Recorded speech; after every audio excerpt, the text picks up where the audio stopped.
Muy buenas tardes y sean todos muy bienvenidos a este segundo capítulo del ciclo de charlas de la Embajada de Chile en Argentina.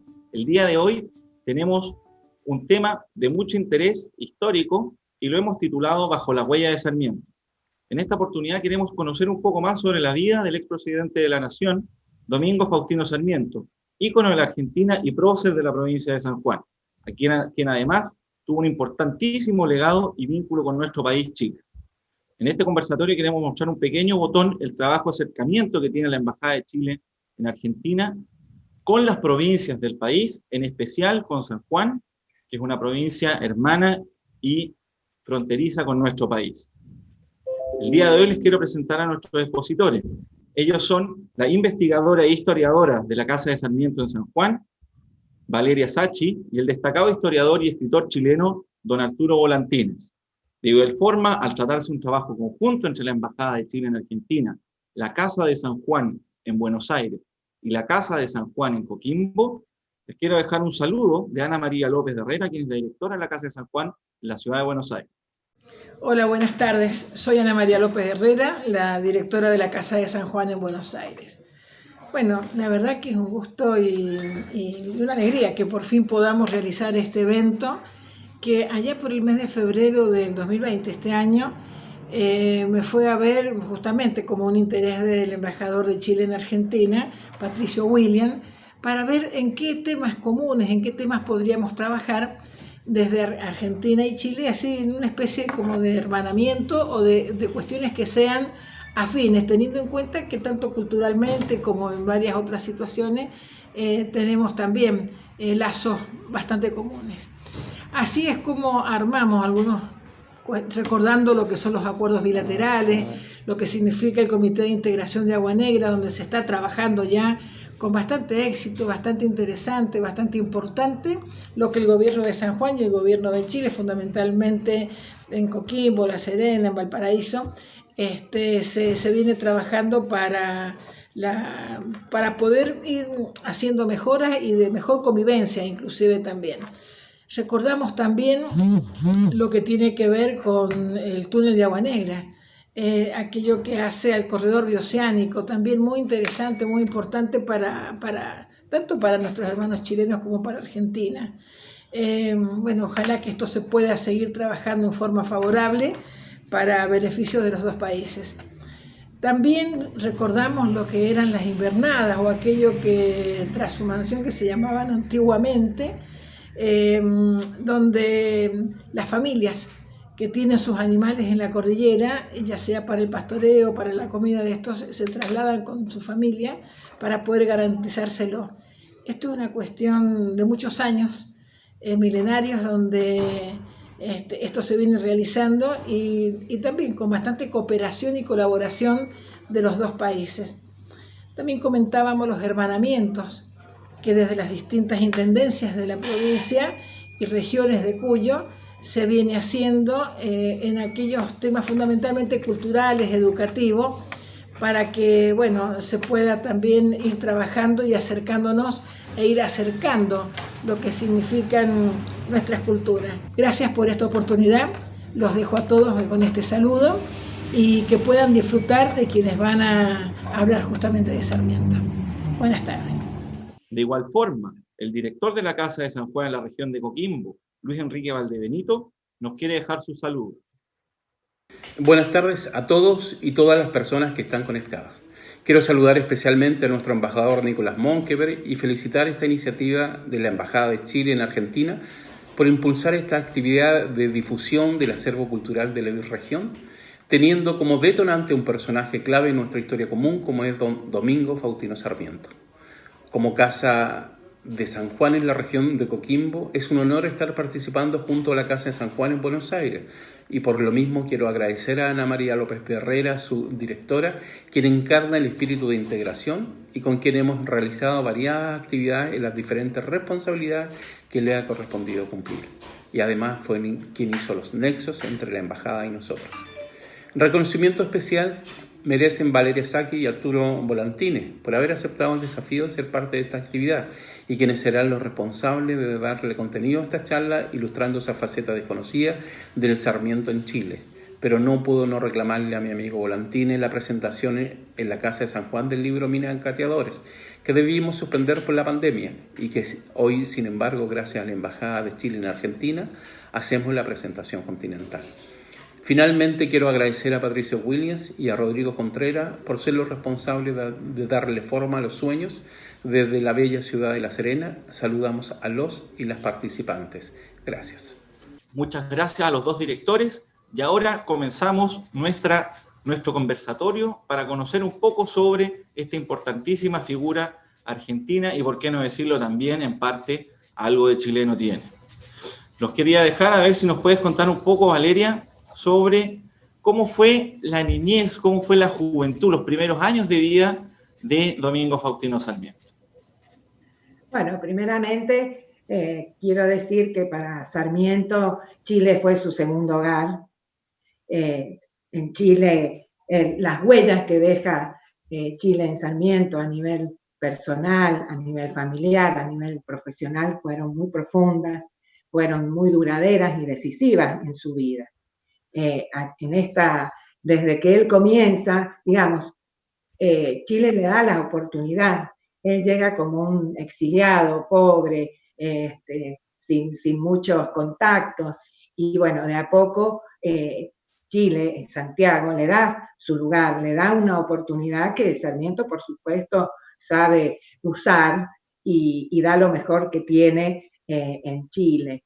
Y bueno, esto para Sarmiento, por eso siempre sintió tanto a Chile y escribió tanto sobre Chile.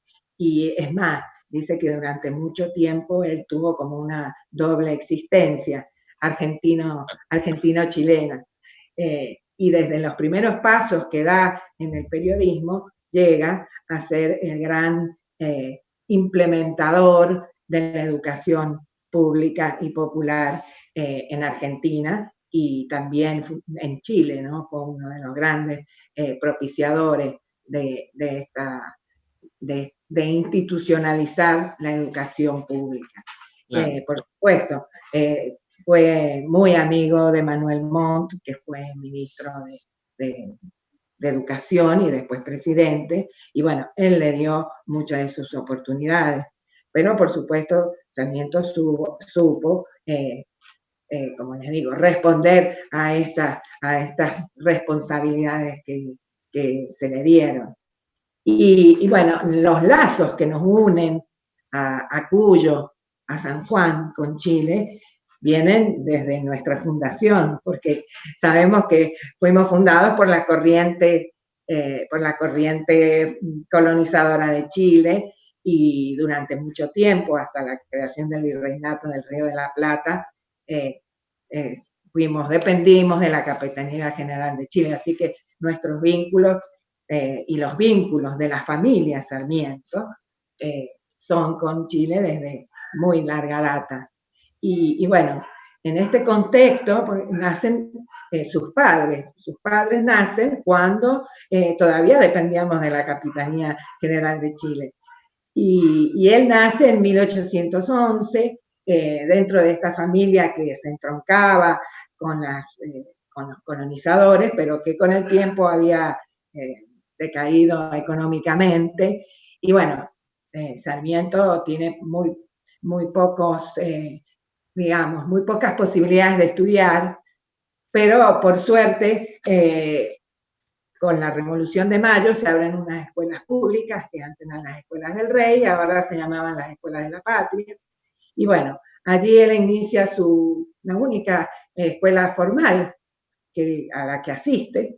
Y bueno, ahí aprende las primeras letras y ahí es donde él es tan afamado de que nunca faltaba a la escuela y bueno, y que él aprendía todo porque era muy inteligente y porque le gustaba mucho estudiar.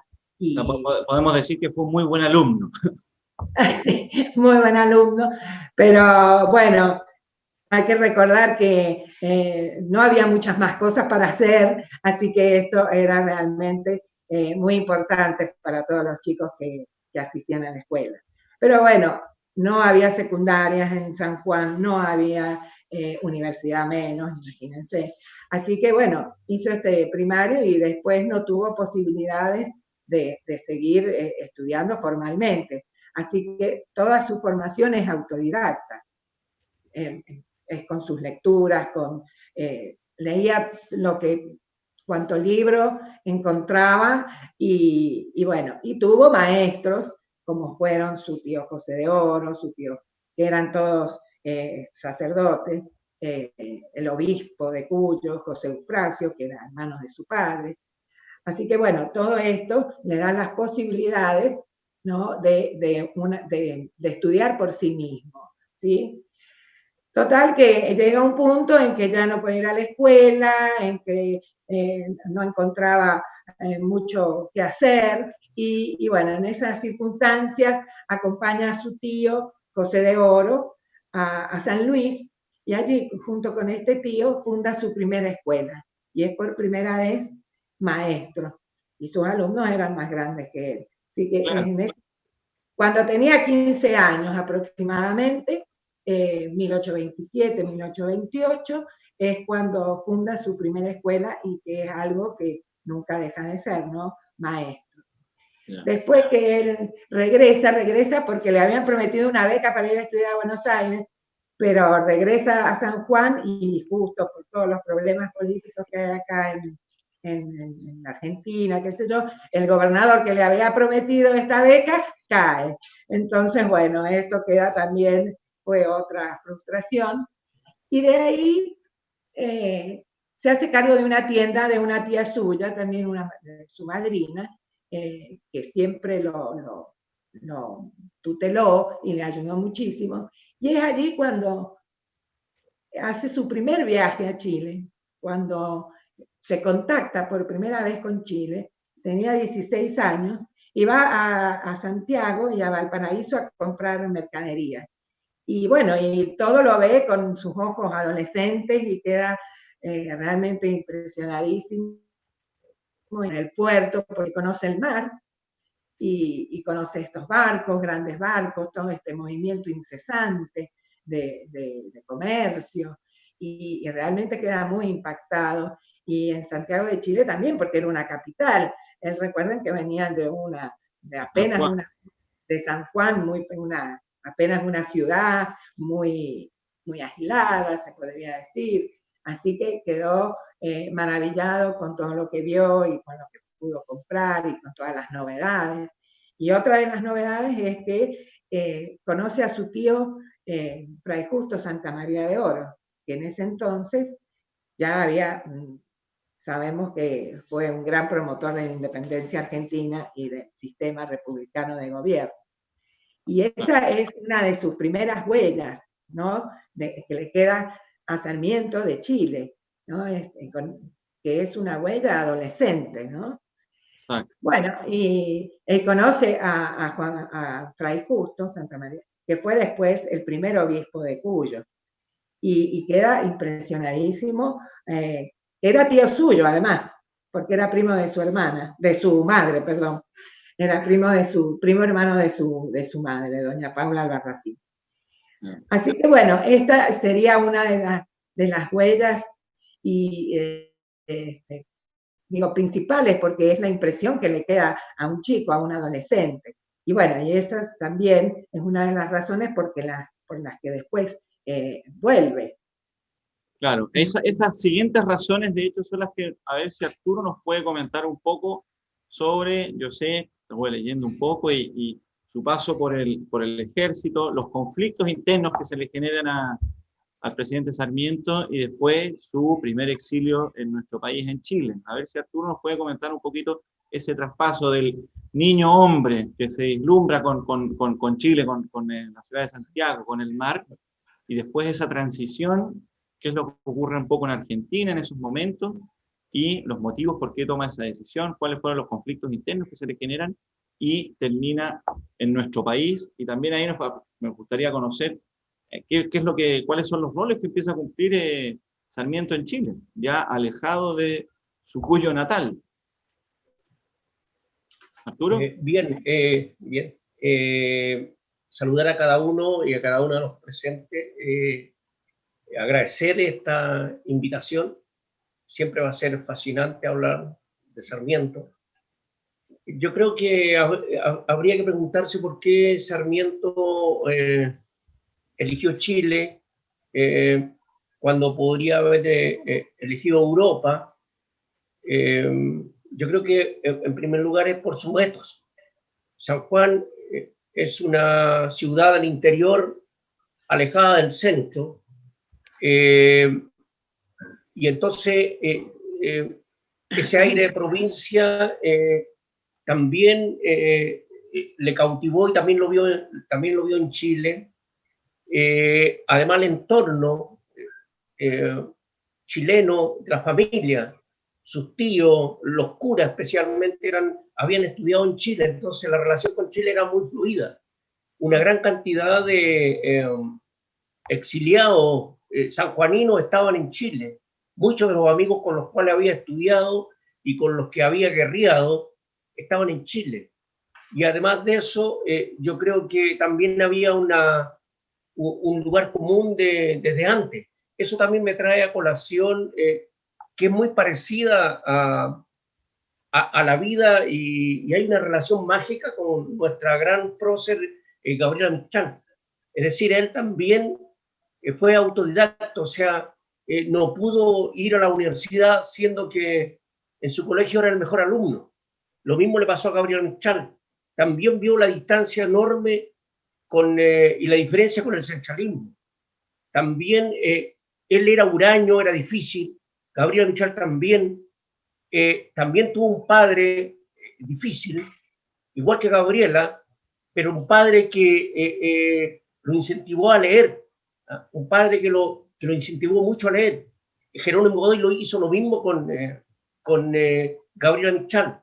Además, Sarmiento en un periodo de su vida tenía que acostarse leyendo la Biblia. Yo creo que eso también incidió en su forma de ser. Entonces, yo creo que le pareció como muy natural elegir a Chile, o sea, le parecía que era la continuación de su mundo. Y así nomás fue, o sea, él en Chile encontró la continuación de su propio etos. Y además de eso, se encontró con la generación literaria más importante de la historia de Chile, la generación de 1842. Entonces esa generación que eran jóvenes estudiantes, que estaban haciendo sus primeros textos, también motivaron a Sarmiento. De hecho, Sarmiento escribió un artículo que Lastarria o otro se lo llevaron al director del Mercurio de Valparaíso y lo publicó. Además, agreguemos algo importante. El padre de Sarmiento estuvo en la batalla de Chacabuco. O sea, había participado con el Ejército Libertador. Es decir, había ya una conexión emocional profunda con Chile. Y yo creo que por eso eligió Chile y siempre tuvo una actitud proactiva. Yo creo que eso fue el inicio, y yo creo que el elegir de Chile. Además que después también su familia, sus hermanas, se casan en Chile, sus hijos.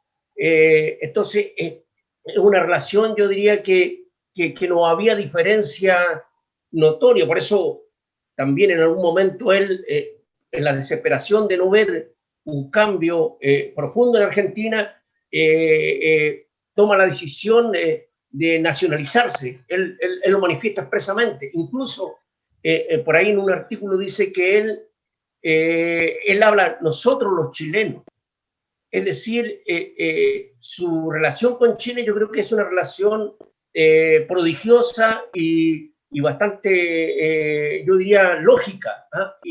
Y por eso creo que habla desde la comodidad de estar en el lugar que era la continuación de su tierra, donde no podía estar por los mismos conflictos que eran muy serios, con muertos, refriega, detenido, exilio.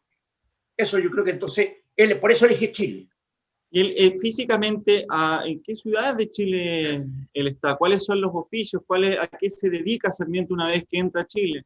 Muchos sabemos nosotros, o sea, gente que se ve forzada a irse de su país, muchas veces llega a una nueva tierra, con bastante pocas oportunidades muchas veces, bastante pocas redes de contactos, de amigos, familiares, y tiene que muchas veces empezar de cero. ¿Cómo lo hace Sarmiento? ¿Qué es lo que hace? ¿Dónde él físicamente está? ¿En qué trabaja? ¿Cómo va evolucionando? Bueno, en Ah, 1827, él, tal como dijo Valeria, él va como comerciante a Chile, está en los Andes, en Valparaíso, Santiago, y después, el 31, 1831, él está también en los Andes, está en Pocuro, donde hace clase, ¿cierto? Y donde está en un colegio, y después se va a Valparaíso, y de Valparaíso, eso, en el 33 está en Valparaíso, y se descubre el mineral más rico de la historia de Chile, Chañarcillo 32. Entonces decide irse al norte, se va al Huasco. En el Huasco está un tiempo en Vallenar específicamente, donde trabaja algunos meses de taur, cosa que es bien sorprendente, y después se va a Copiapó, cosa que yo no sabía hasta que leímos su crónica que él tuvo en Copiapó, y de Copiapó se va 40 kilómetros hacia el sur, al sur en Chañarcillo, donde es mayordomo, jefe de mina de la Colorada, de una de las minas más ricas de Chañarcillo, hasta que en el 36, a comienzos de 1836, él enferma de una enfermedad del cerebro que yo sospecho que es una enfermedad muy común en Atacama, que se llama el mal de la montaña. Y yo creo que a él le dio el mal de la montaña porque afortunadamente pudo volver a San Juan y se recuperó. Eso fue en su primera fase.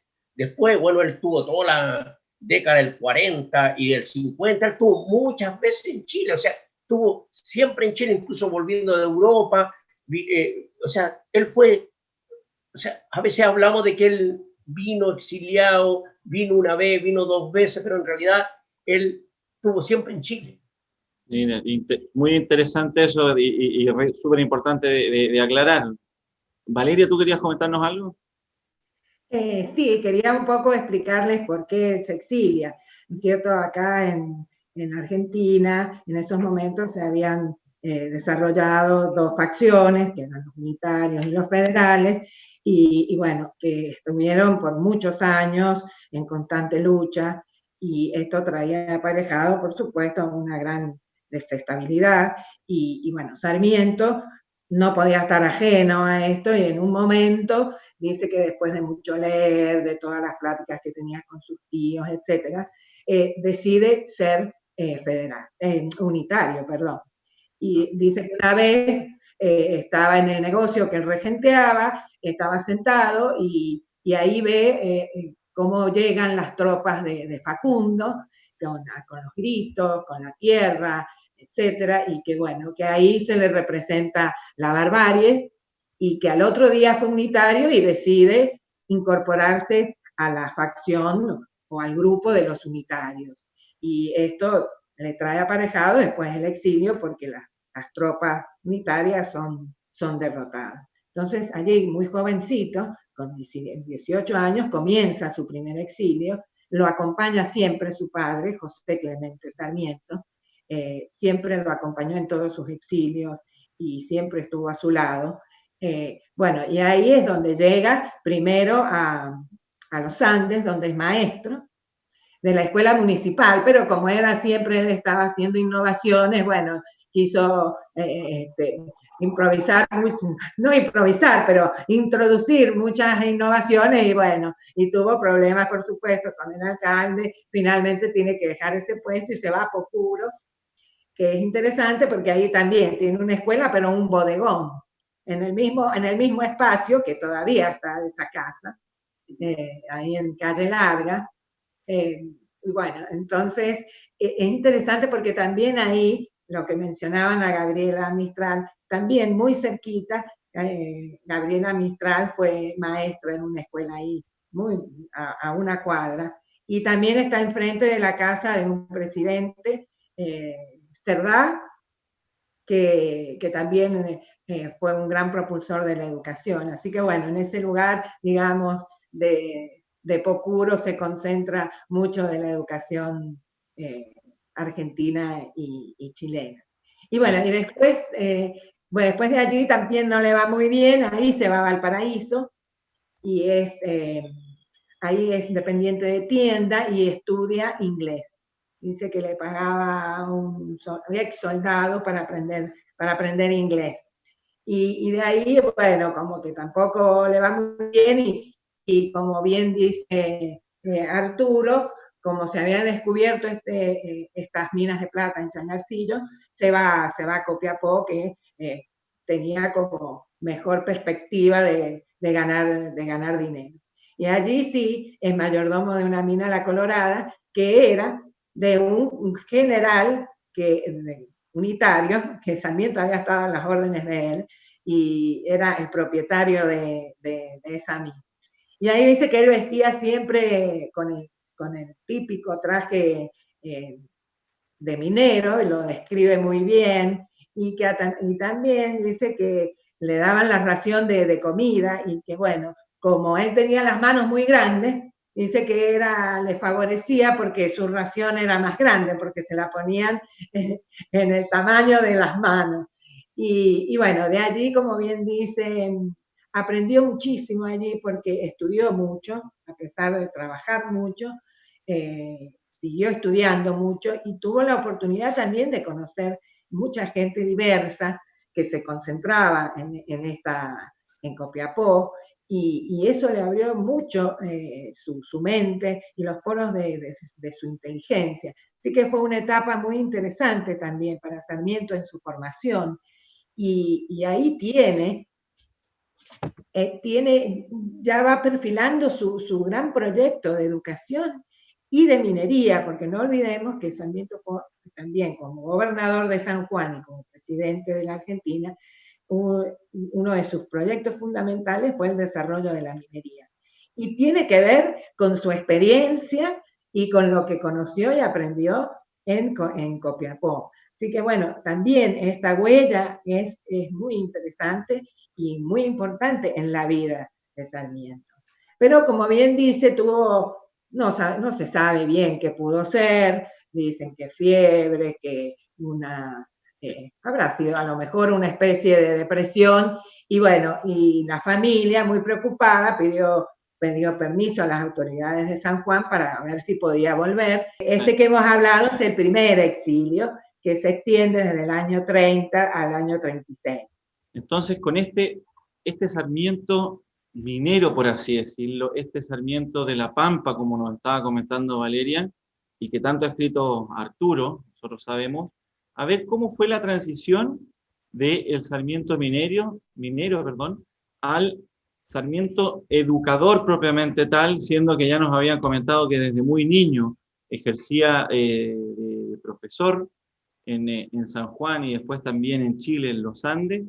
Pero ¿cuándo es que el gobierno de Chile toma contacto con el presidente Sarmiento y le hace este encargo, en el fondo, de perfeccionarlo en Estados Unidos, en Europa, a complementar un poco lo que se venía haciendo en nuestro país?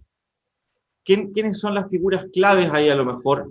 Arturo, si nos puedes comentar, ¿quiénes son los que toman contacto para darle esta tarea a Domingo Faustino Sarmiento? Mira, yo creo que lo clave es la capacidad escritural de Domingo Faustino Sarmiento, porque él era capaz de hacer una crónica sorprendente, con un estilo muy propio y ya distinto de la época. Se funda la Universidad de Chile y a continuación a la Facultad de Humanidades. Y ahí llega Sarmiento, Domeyko, Andrés Bello era el rector de la Universidad de Chile. O sea, es un momento absolutamente extraordinario en los 40, y además está Mata, Pedro León Gallo, Lastarria, Blesgana, Vicente Pérez Rosales. O sea, es un momento, tal vez el momento más importante de la cultura chilena. Y él, además, por indicación del mismo Lastarria, le recomienda al director del Mercurio de Valparaíso, Y entonces él ahí publica un artículo que causa conmoción y es contratado. Y yo creo que eso es una partida. Y después, bueno, él aparece publicando crónica en distintos diarios, revistas, incluso creadas por él mismo. Además, él hace por lo menos 5 publicaciones que tienen que ver con el silabario y con el aprender a leer. Yo creo que en eso él hace un aporte inigualable. Y obviamente yo creo que sucede un hecho más trascendente aún. Publica Facundo, Barbarie y Civilización, que es un texto que hay que analizar porque creo que tanto para Borges como para muchos otros es tal vez el texto más importante que se ha publicado en Argentina. Este texto es, a mi modo de ver, es bien complejo porque es un ensayo, pero está escrito como si fuera una novela. Y además de eso, es un libro que no está, no hay un presente, en general no hay un presente, hay un pasado y hay un futuro. Entonces eso hace que este texto híbrido sea tan interesante. A mí me llama la atención porque Borges, que era tan exigente con el lenguaje, lo celebra y lo canta. Y yo creo que es porque el mismo Borges dice que es un texto eficaz. O sea, Sarmiento escribía para combatir, escribía contra todos los facundos, y por eso ese texto sigue siendo válido, porque todavía sigue siendo válido contra todos los facundos que existen. Entonces, es un texto que es muy contemporáneo en eso. Entonces, yo creo que eso lo hace ya una persona inmortal. Es publicado después el texto en Europa, es traducido. O sea, ese libro yo creo que hace ya el genio, hace la diferencia. Por eso yo creo que el Sarmiento literario es muy importante para el desarrollo de la literatura latinoamericana y también para la creación literaria, porque es difícil usar varios géneros para tener una nueva visión estilística, y eso lo hace muy bien Sarmiento. Entonces yo creo que él es muy influenciado por estos otros escritores relevantes latinoamericanos que están en Chile, y él también. O sea, él allí empieza, yo creo que su gran labor de ayudar a Chile, y eso lo ve Mon. Y entonces Mon hace lo mismo que hizo México con Gabriela Mistral. Es decir, le da una misión de ir a Europa a ver qué estaba pasando con la educación. Entonces él va a Francia, va a Alemania, va a Inglaterra y de regreso pasa por Estados Unidos y ve lo que él trae a Chile es tan extraordinario como lo que hizo de alguna forma Domeyko y Lambert. Entonces es un aporte sustancial, pero también en ese periodo él también entra en mucha polémica porque él está sufriendo por lo que pasa en Argentina, que las guerras civiles, las confrontaciones, especialmente con Rosa, se suceden y pareciera ser que no va a haber un cambio. Pero yo creo que él ayuda mucho a cambiar, porque él también hay que decir, o sea, hay gente que lo quiere ubicar derechamente en la civilización. Y yo creo que él no era tampoco tan civilizado, ni tan adherente a la civilización. Yo creo que tampoco era tan bárbaro. O sea, habría que decir que no era ni tan bárbaro ni tan civilizado. Yo creo que era un hombre que estaba en esa transición. O sea, el personaje, él el personaje de su propia obra. Yo creo que eso es un tema. O sea, él dialoga con Facundo. O sea, no es la historia de Facundo, sino es su historia dialogante con Facundo. Eso lo hace un escritor, yo diría, excepcional. Y eso es lo que leí yo cuando niño, y no me conformaba que si había estado en Chañarcillo no hubiese escrito nada sobre Atacama, sobre la minería, sobre el ser del desierto más seco del mundo. Pero esa es la historia que quiero contar a continuación. Sí, cómo no. Es muy interesante lo que dice Arturo con esta relación con Montt, que lo envía a Europa para estudiar los sistemas educativos. Hay unas cartas que son interesantísimas entre Montt y Sarmiento y que hablan mucho de este tema. Y ahí intercambian las opiniones sobre cómo hacer con la educación.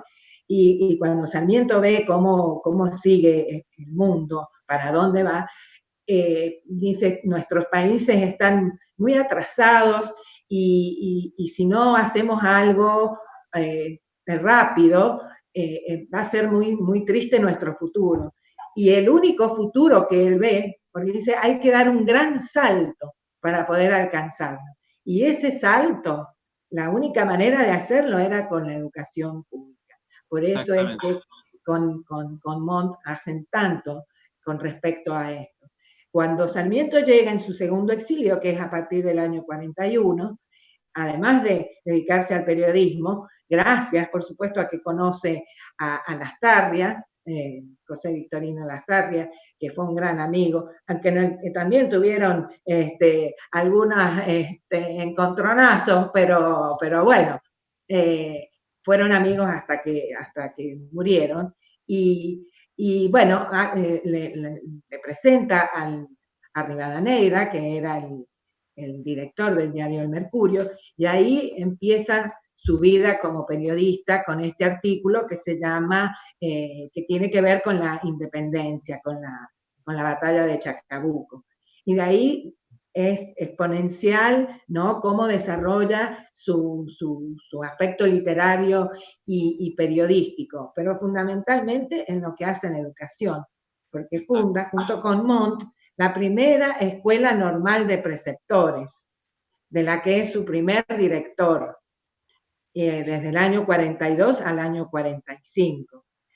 Y ahí, en esta escuela, es donde él también introduce muchísimas innovaciones pedagógicas, traduce libros y además simplifica la ortografía y la escritura. Y de ahí aparece este interés por mejorar los métodos y es que surge el método de lectura gradual, que es uno de los libros más editados de Sarmiento y más importantes, porque cambia la manera de educar del letreo al silabeo y es de uso oficial en Chile, en las escuelas de Chile, hasta 1889. Así que con ese libro aprendió muchísimas generaciones de chilenos, argentinos, peruanos, colombianos, porque fue un libro que se extendió por toda América Latina. Así que esta huella es increíble, ¿no? Porque cómo a través, ¿no?, de estos amigos y de la oportunidad que le da Chile de poder ejercer estos cargos. Y de ahí es que, por cuestiones, ¿no?, porque también él sigue, ¿no?, con su prédica contra el gobernador de Buenos Aires, Rosas, y bueno, es complicado, y diplomáticamente Rosas protesta contra esto, y bueno, ahí es donde se le da la posibilidad de hacer estos viajes que son emblemáticos para Sarmiento, porque hay un antes y un después de que realiza estos viajes. Exactamente, y sobre ese antes y después que hemos podido ir observando en esta evolución. Tenemos un Sarmiento periodista, un Sarmiento comerciante, como tú nos comentabas, tenemos un Sarmiento minero, y el rol fundamental que tuvo un Sarmiento educador. ¿Cómo se transforma? ¿Cómo toda esta multiplicidad de profesiones o roles que podemos tipificarlo? ¿Cómo se pasa, existe el paso a el Sarmiento político que después tenemos en Argentina? ¿Cómo llega ya a ser el gobernador de la provincia de San Juan? Me gustaría conocer un poquito sobre cómo todo esto que Sarmiento adquiere en Chile y a su vez, como lo habíamos comenzado en algún momento, que en esta charla queríamos conocer un poco cuál fue la huella de Sarmiento en Chile, que ya la hemos visto bastante amplia, tanto en el ámbito periodístico, en el ámbito minero, en el ámbito de la educación, sobre todo, ver cómo ese Chile se arraiga en Sarmiento ya como el Sarmiento político.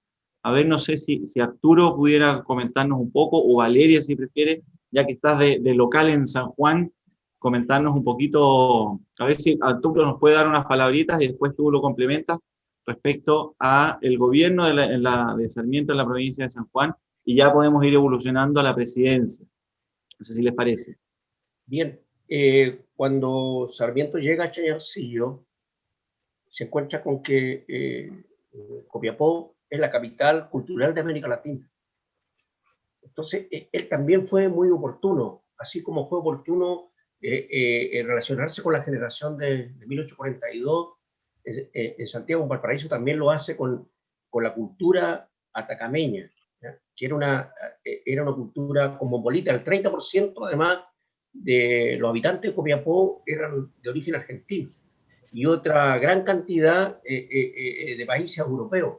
Entonces él, cuando está hay muchas anécdotas cuando él está en Chayarcillo y convive con esta cultura muy amplia, muy formativa. Él ahí traduce a Scott, ya había aprendido antes francés, después inglés, o sea, ya está haciendo una persona absolutamente excepcional. Y entonces cuando él después escribe artículos en torno a la minería atacameña, está escribiendo sobre lo naciente en Chile, que digamos, cómo Chile se está convirtiendo en un país distinto, y eso lo ve y lo escribe. Él escribe un primer artículo sobre el minero. Por Atacama han pasado 100 viajeros, los hermanos Hoyland, y muchos más. Vicente Pérez Rosales también va a Domeico, etcétera, etcétera, pero ninguno logra captar tan bien al minero. Después escribe otro artículo sobre la minería nacional, y él dice: Chile tiene que pasar a ser un país que use el carbón de piedra, y que tiene que crear fundiciones. Entonces, eso es un adelanto, pero es un pestañeo enorme para un cambio minero en Chile.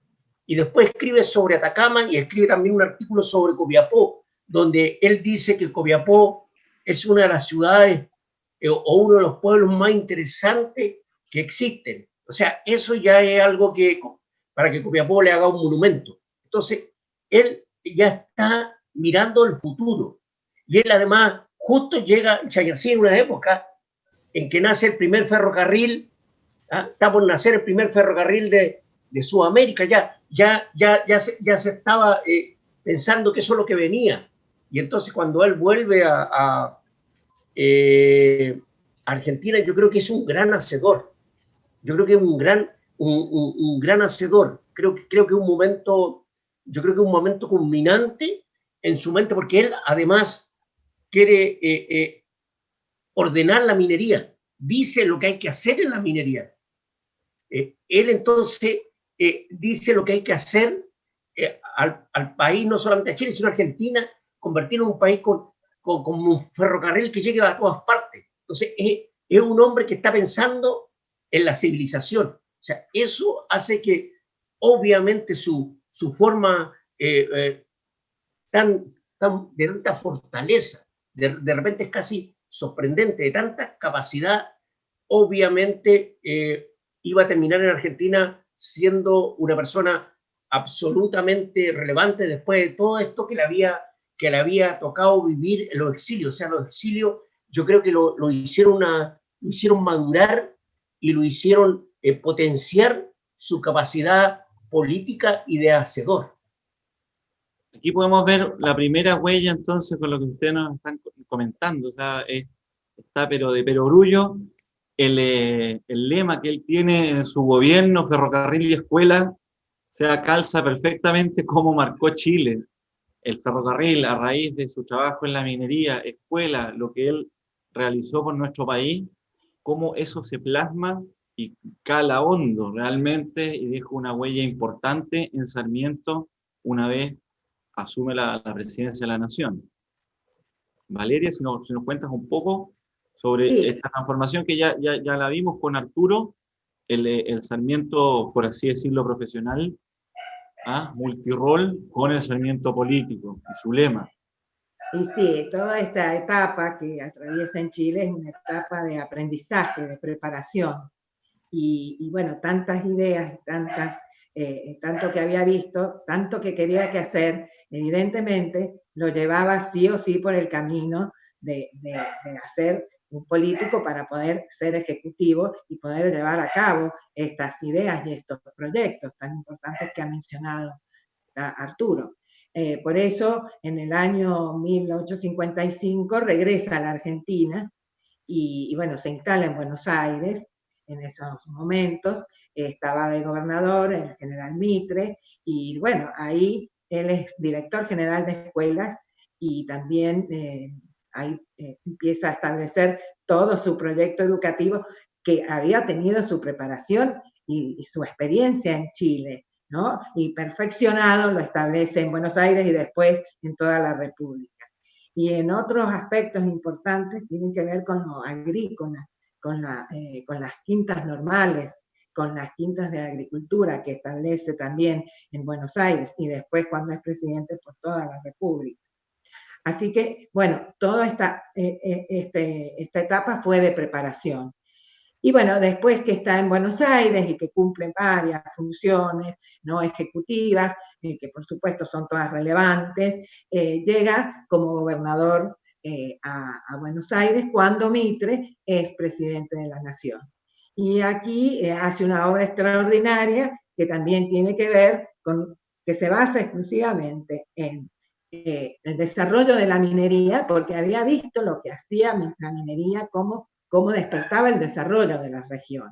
Entonces, él se prepara para esto acá en San Juan y acomete una labor increíble, que no siempre fue exitosa al final, pero fue muy innovadora.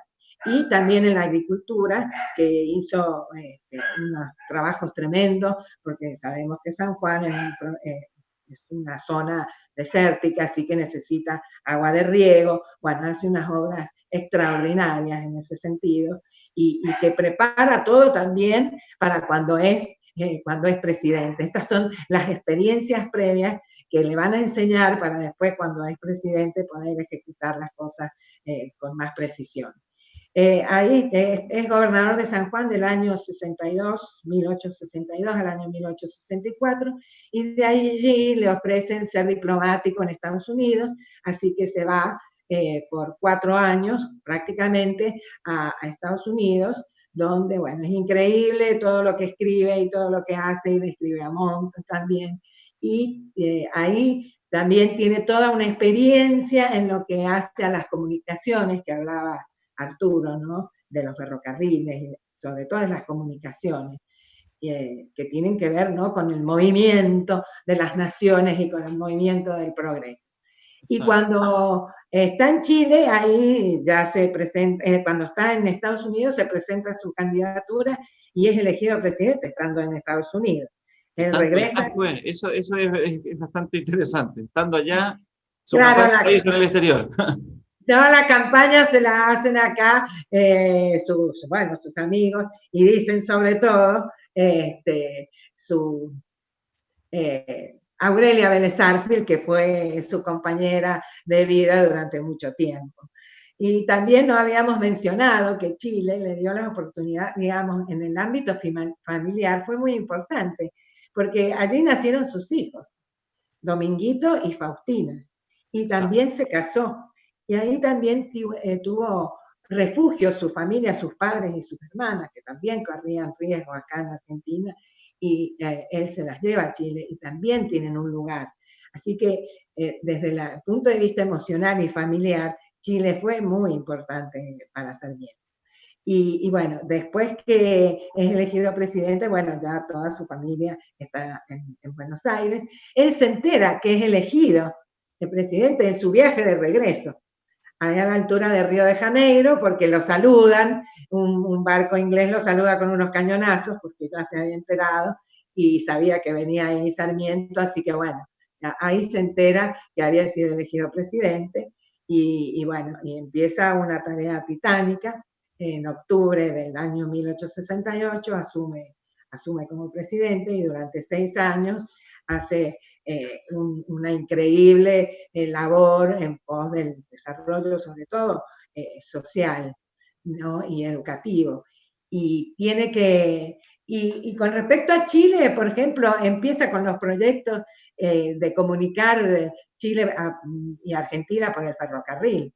Y además el tema de comunicarlos con el telégrafo.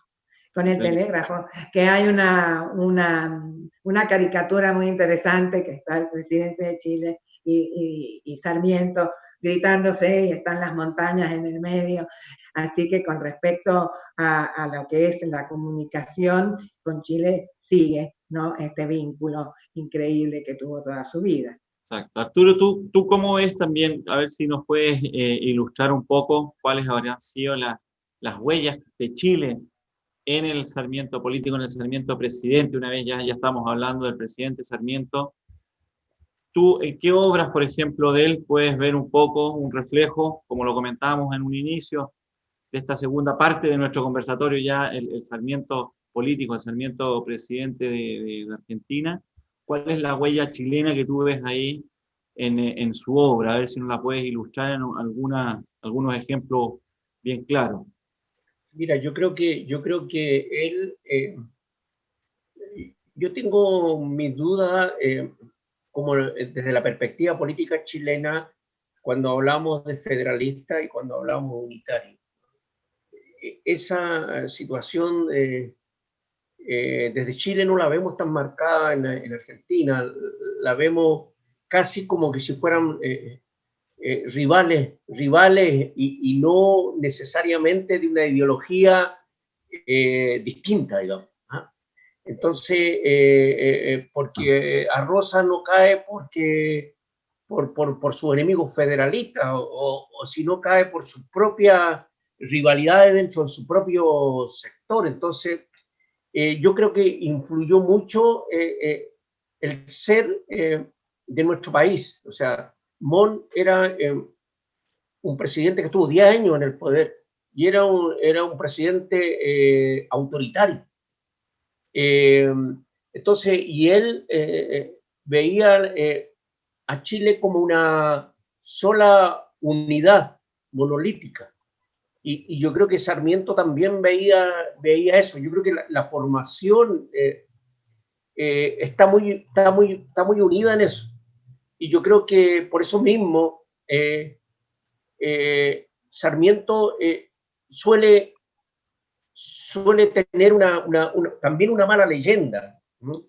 Que yo creo que es muy injusta, sobre todo en Chile, y lo voy a explicar después, pero porque creo que Sarmiento, como presidente argentino, él hizo lo que tenía que hacer como un estadista argentino. O sea, él tenía que hacer por su país lo que le parecía que era lo más correcto para su país. Y además había estado muy bien asesorado Rodríguez, que había estado, el abogado que había estado, había llegado a la Corte Suprema Argentina, y Carlos Tejedor, que también había estado exiliado en Copiapó junto casi, era su ministro de Relaciones Exteriores. Entonces, yo creo que había una relación ahí que era difícil, y eso genera con Chile, o con ciertos sectores liberales chilenos, cierta odiosidad que ha permanecido y que en el fondo no es tanta. O sea, si tú ves que las peleas con J. Beche son muy emblemáticas. J. Beche era una figura pero descollante, y a pesar de ser de un origen tan humilde, era conservador y había apoyado a muchos grupos de argentinos en estas revueltas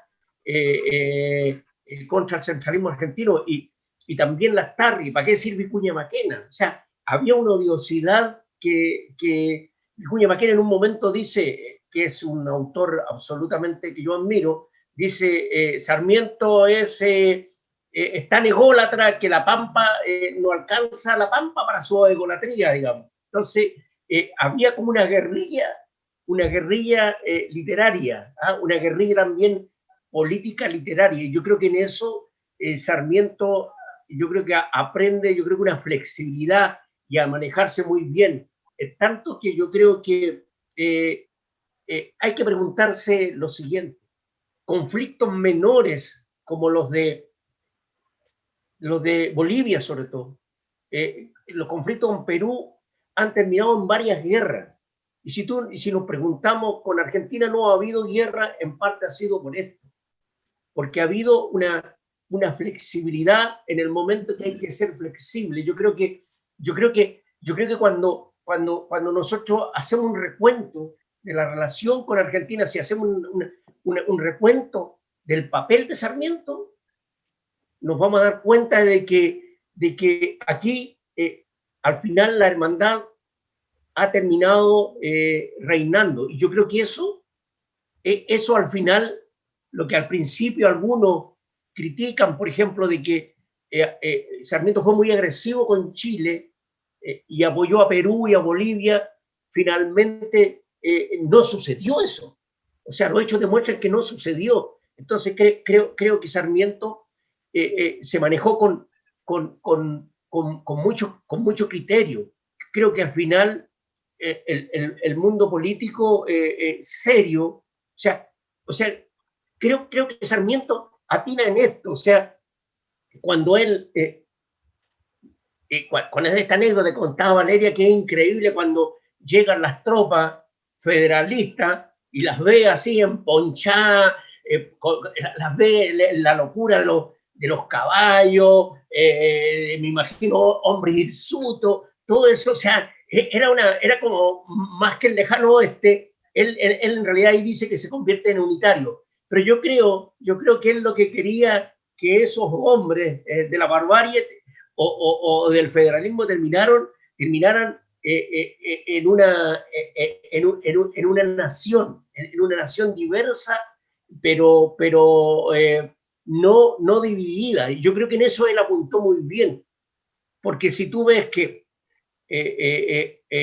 Artigas en la banda oriental termina exactamente al revés, termina siendo de una provincia a un país. Entonces yo creo que Sarmiento tiene, yo siento, y además le cede después, o el que viene a Avellaneda es un hombre que de alguna forma de continuación y que logra fortalecer en una etapa muy difícil de Chile. Te recuerdo que Chile en ese momento, en el 79, está en guerra con dos países, que una guerra que duró 5 o 6 años.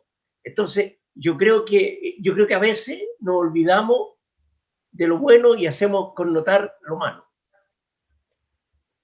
Sí, esa era la segunda pata de lo que te quería comentar, porque la figura de Sarmiento genera, tal como tú dices, eso en mucha gente en Chile. Y qué bueno que tengamos esta oportunidad también como para poder ilustrar desde otra perspectiva la figura de Sarmiento. Yo creo que tiene que haber sido demasiado complejo para él ese mismo momento, en su segunda patria prácticamente, verse en esa posición, como tú estás diciendo, Arturo. No tiene que haber sido para nada fácil las decisiones, las declaraciones que pudo haber tenido, que a la larga, suerte para todos, para Chile y para Argentina, evitó haber escalado aún más el conflicto y la guerra que nosotros ya teníamos con nuestros vecinos del norte. No sé, Valeria, si quieres comentar un poco más también sobre lo que fue la política exterior del presidente Sarmiento. Y sí, la verdad que él trató, porque él había visto lo que hacía la guerra y lo que traía aparejado, y eso es lo que mucho admiró en Chile cuando él estuvo, ¿no? Que, digamos, dentro de todo, no había luchas intestinas, se vivía en un momento de estabilidad política, y eso traía aparejado mucho progreso y mucho desarrollo. Por eso esto de esta generación tan importante tiene que ver con todos estos años de estabilidad, más allá de lo que uno pueda específicamente criticar, ¿no? Pero esta experiencia fue muy importante para Sarmiento. Por eso cuando él vuelve a la Argentina, vuelve con esa idea, ¿no? De contribuir a la pacificación y consolidación de la Argentina como un único país, porque recordemos que también nosotros estuvimos separados las provincias del interior de Buenos Aires. Y bueno, por eso siempre estuvo a favor de la paz, porque decía que se desperdiciaban muchos recursos en la guerra, y no solamente recursos económicos, sino las personas, los recursos humanos. Y esto también tiene que ver, ¿no?, con lo que decía Arturo, de que estos gauchos o estas huestes, ¿no? Él quería poner toda esta energía en algo que fuera más positivo, y no la guerra, no la destrucción, sino el desarrollo, sino algo que fuera positivo para todos. Así que por eso estas actitudes que él tiene, que por ahí resultan contradictorias, pero en el fondo no lo son, porque tienen este fundamento final. Y bueno, y en su presidencia lo cumple, en todo lo que él puede, con todo, bueno, con todo el apoyo de su gente y de su ministerio, ¿no?, que fue muy importante. Así que bueno, es un poco corroborar y rubricar lo que había dicho Arturo. Exacto. Bueno, ahora ya estamos por finalizar nuestro segundo ciclo de charlas acá en la Embajada de Chile en Argentina.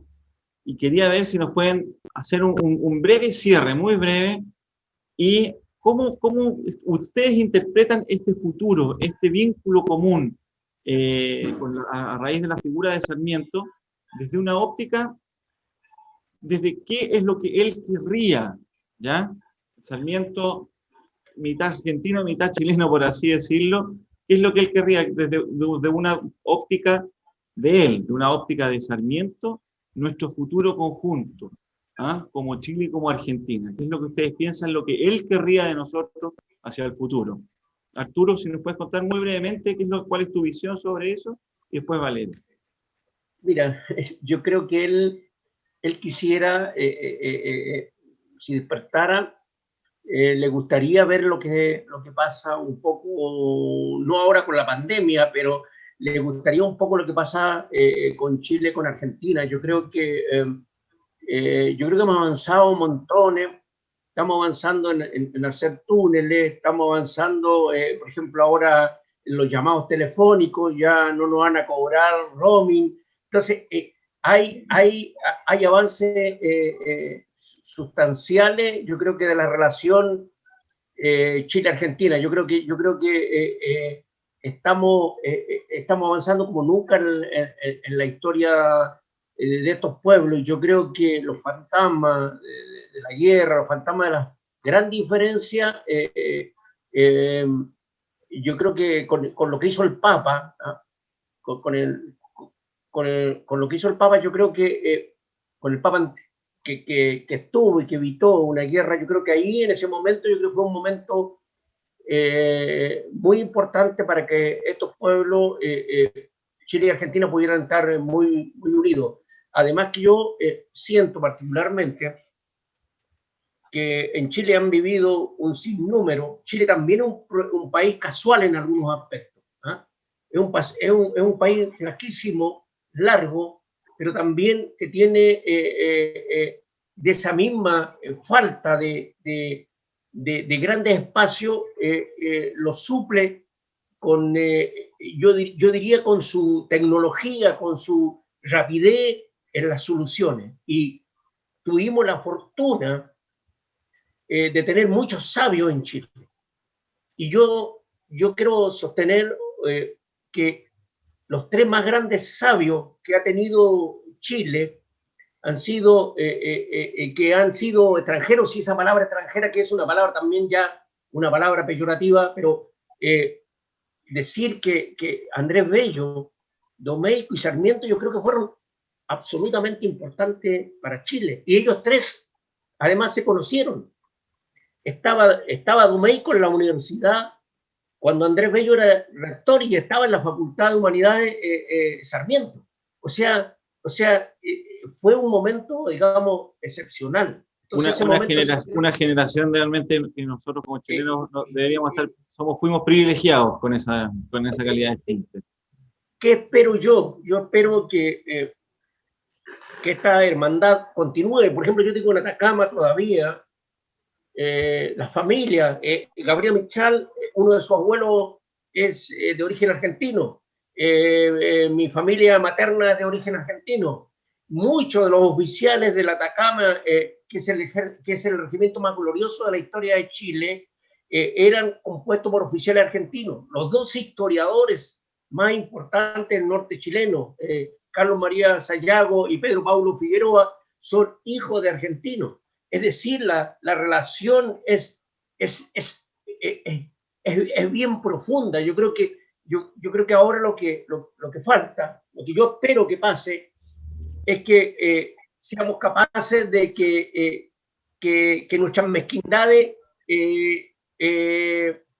las superemos, ¿ah? Las pequeñas mezquindades, y veamos a Sarmiento en su verdadero aporte. Como todos los grandes hombres, también hay cosas que no están bien hechas, o que no le resultaron, o que en algún momento cometió también errores. Pero a pesar de eso, si tú ves sobre eso, ve que casi todos los adelantos que se hicieron en el siglo XIX para que Chile se convirtiera en un país mejor, tuvo de alguna forma la mano de estos sabios. Y yo creo que Chile le debe muchísimo a Sarmiento. Yo creo que muchísimo. Yo creo que con los años, yo creo que con el tiempo, creo que esto se va a ir aclarando. Yo creo que esta misma reunión de ahora creo que está ayuda. Así que yo creo que es una muy buena y oportuna reunión que está ayudando a que la hermandad sea más verdadera.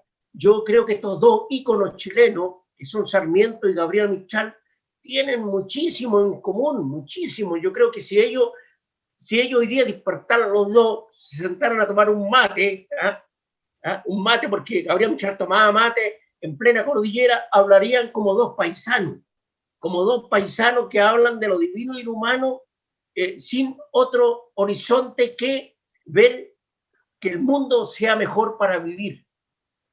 Muchas gracias por tan lindas palabras, Arturo. Realmente eso inspira. Y Valeria, la misma pregunta para un cierre. ¿Cómo crees tú que Sarmiento nos vería hoy en día y qué es lo que él querría para ambos países, para Chile, para Argentina, y también un poco para Coquimbo y para la provincia de San Juan? No hay que olvidar que él era de ahí.